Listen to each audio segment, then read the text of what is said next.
A passage from A Christmas Carol by Charles Dickens. The Redemption of Scrooge. Holding up his hand in a last prayer to have his fate reversed, Scrooge saw an alteration in the phantom's hood and dress. It shrunk, collapsed, and dwindled down into a bedpost. Yes, and the bedpost was his own. The bed was his own. The room was his own. Best and happiest of all, the time before him was his own, to make amends in. Running to the window, he opened it and put out his head. No fog, no mist, clear, bright, jovial, stirring, cold, cold, piping for the blood to dance to. Golden sunlight, heavenly sky, sweet fresh air, merry bells, oh, glorious, glorious. "What's today?" cried Scrooge, calling downwards to a boy in Sunday clothes. "Hey?" returned the boy with all his might of wonder. "What's the day, my fine fellow?" said Scrooge. "Today," replied the boy. "Why, Christmas Day." "It's Christmas Day," said Scrooge to himself. "I haven't missed it. The spirits have done it all in one night. They can do anything they like, of course they can. Hello, my fine fellow." "Hello," returned the boy. "Do you know the poulterers in the next street but one at the corner?" Scrooge inquired. "I should hope I did," replied the lad. "An intelligent boy," said Scrooge. "Do you know whether they've sold the prize turkey that was hanging up there? Not the little prize turkey, the big one." "What, the one as big as me?" returned the boy. "What a delightful boy," said Scrooge.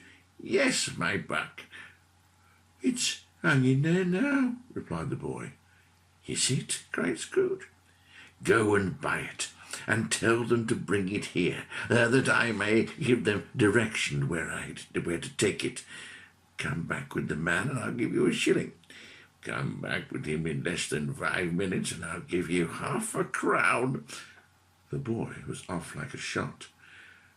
"I'll send it to Bob Cratchit's," whispered Scrooge, rubbing his hands and splitting with a laugh. "He shan't know who sends it. It's twice the size of Tiny Tim." The hand in which he wrote the address was not a steady one, but write it he did, somehow, and went downstairs ready for the coming of the poulterer's man.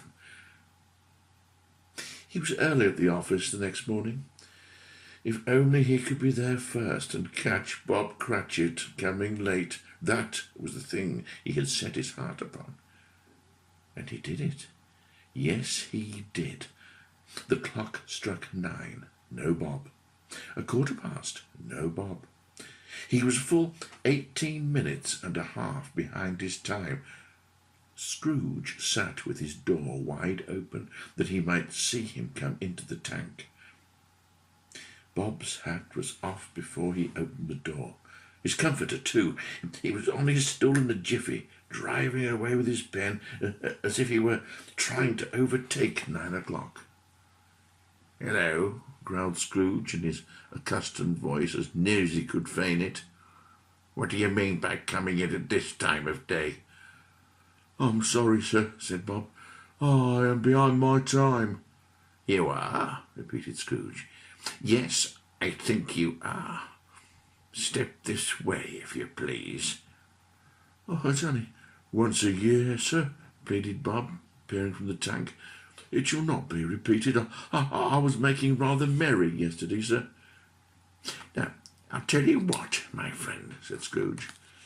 "I am not going to stand for this sort of thing any longer, and therefore," he continued, leaping from his stool and giving Bob such a dig in the waistcoat that he staggered back into the tank again, "and therefore I am about to raise your salary."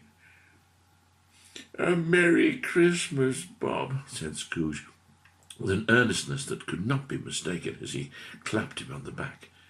Merry Christmas, Bob, my good fellow, that I have given you for many a year. I'll raise your salary and endeavour to assist your struggling family. We will discuss your affairs this very afternoon over a Christmas bowl of smoking bishop. Bob, you make up the fires and buy another coal scuttle before you dot another, Bob Cratchit. Scrooge was better than his word. He did it all, and infinitely more. And to Tiny Tim, he was a second father. He became a good friend, as good a master and as good a man as the good old city knew.